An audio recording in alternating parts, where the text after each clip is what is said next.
जय हिंद, स्वागत आप सभी का लाइव टाइम्स पर।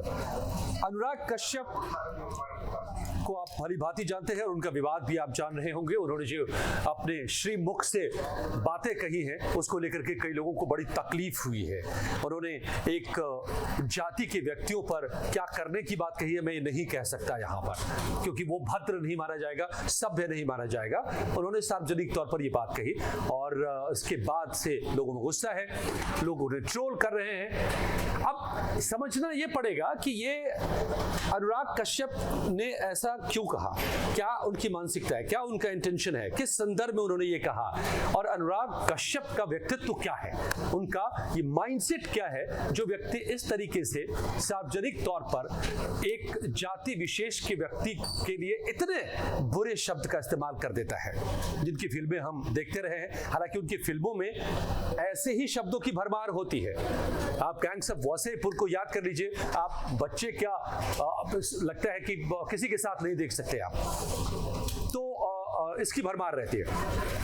तो शायद वो ऐसे संस्कारों में पले बड़े होंगे, बचपन से ऐसे ही संस्कार मिले होंगे और अपनी फिल्मों को बेचने का उनको यही एक तरीका मिला होगा जो शायद उनकी भाषा में भी उतर आता है, जो इस ब्राह्मणों को लेकर टिप्पणी में भी नजर आ रहा है। मगर वो मानसिकता क्या है और अनुराग कश्यप की मानसिकता क्या है, समझिए।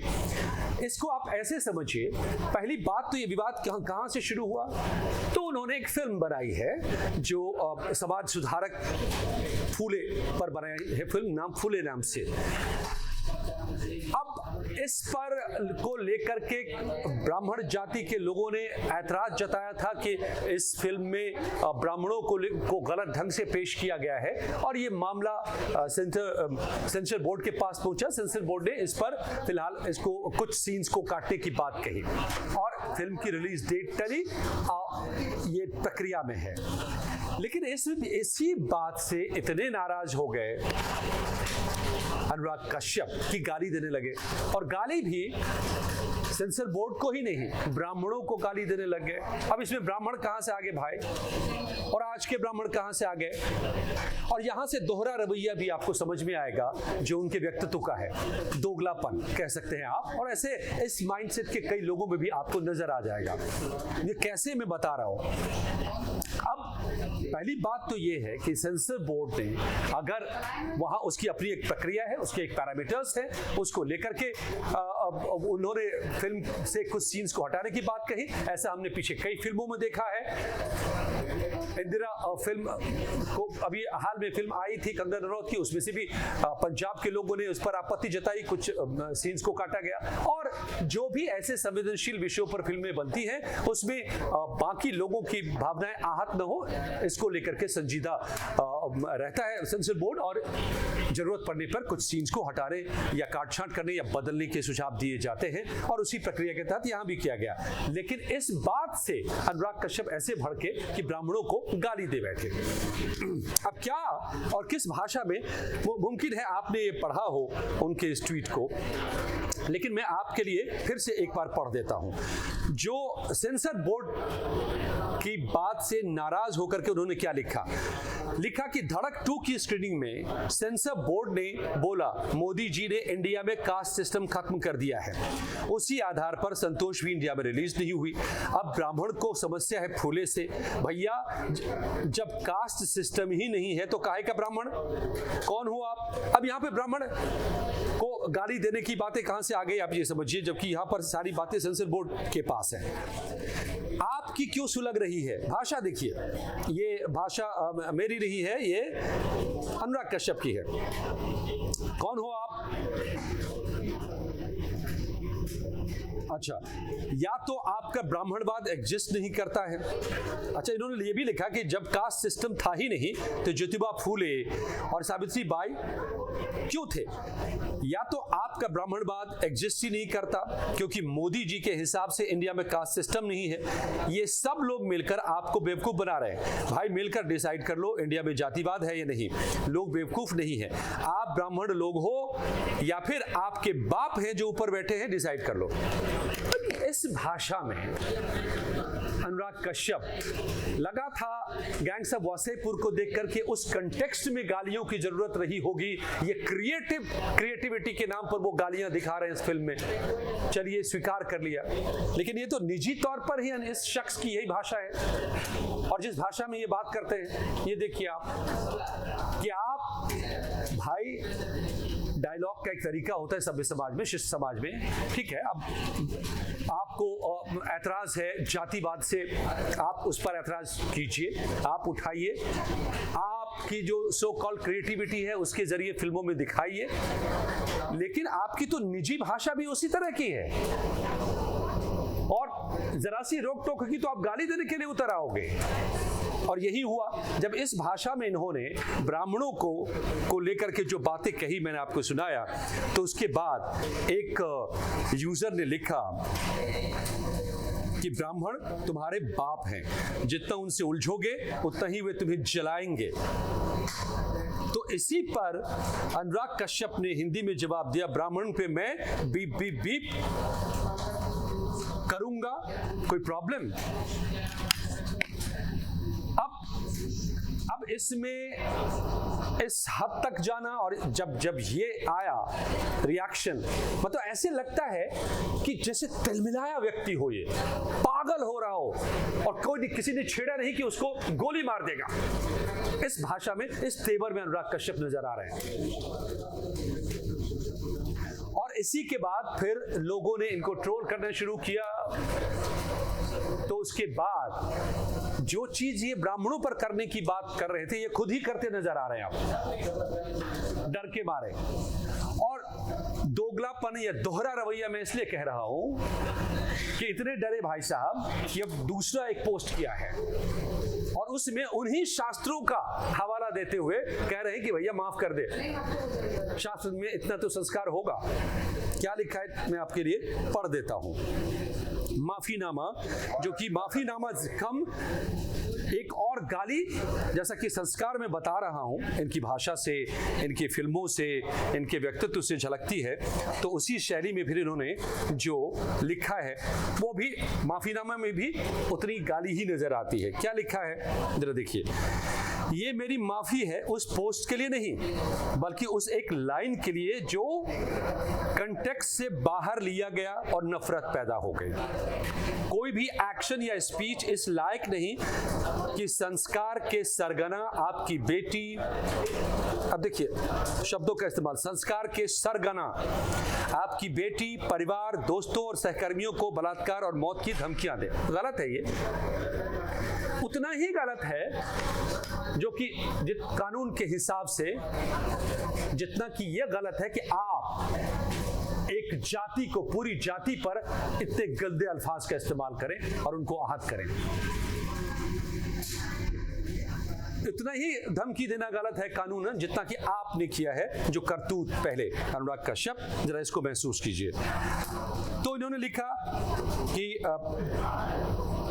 संस्कार के सरगना आपकी बेटी, परिवार, दोस्तों, सहकर्मियों को बलात्कार और मौत की धमकियां दे।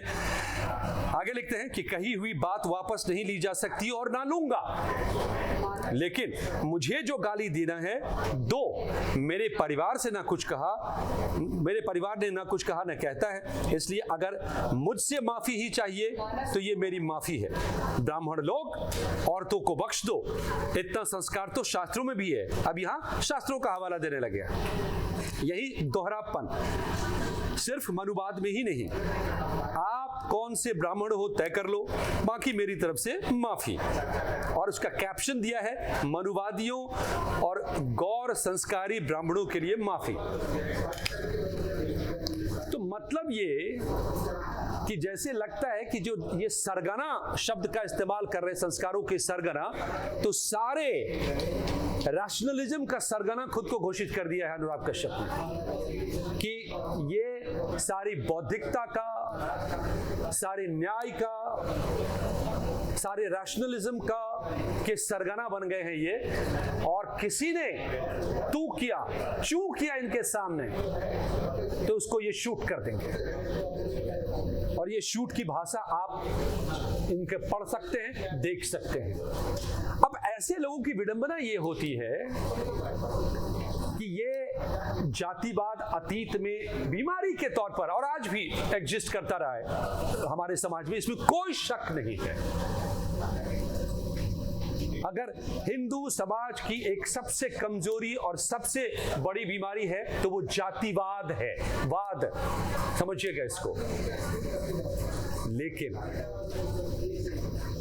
ये उस पर बात करेंगे, मगर जब औरंगजेब पर कोई फिल्म आएगी तो बोलेंगे आप गड्ढे खोद क्यों रहे हो भाई, इतिहास को कब तक कुरोदोगे, किन किन मंदिरों के नीचे मस्जिद ढूंढोगे। वहां पर वो इतिहास की बात हो जाती है, अभी भूल जाने को ये बोलेंगे, भूल जाओ।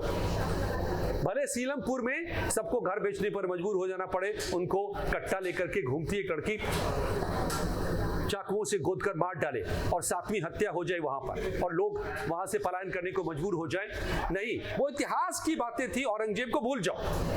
लेकिन यहां जो इनको सूट करेगा टॉपिक, उसको ये इतिहास से उखाड़ उखाड़ कर लाएंगे और वर्तमान के मुंह पे मारेंगे और आज को गाली देंगे।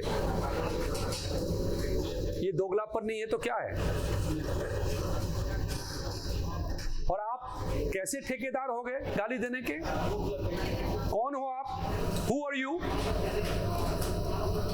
कायदे से तो जो लोग धमकी दे रहे हैं उनके खिलाफ भी केस होना चाहिए, बिल्कुल गलत है परिवार के खिलाफ अगर कोई धमकी दे रहा है तो। लेकिन आपके खिलाफ मुकदमा तो दर्ज हो ही गया है, एफआईआर दर्ज हो ही गई है, तमाम सियासी तौर पर इस पर बवाल उठ ही रहे, तमाम आरोप लग रहे हैं और आपको भी सजा मिलनी चाहिए कानून के दायरे में।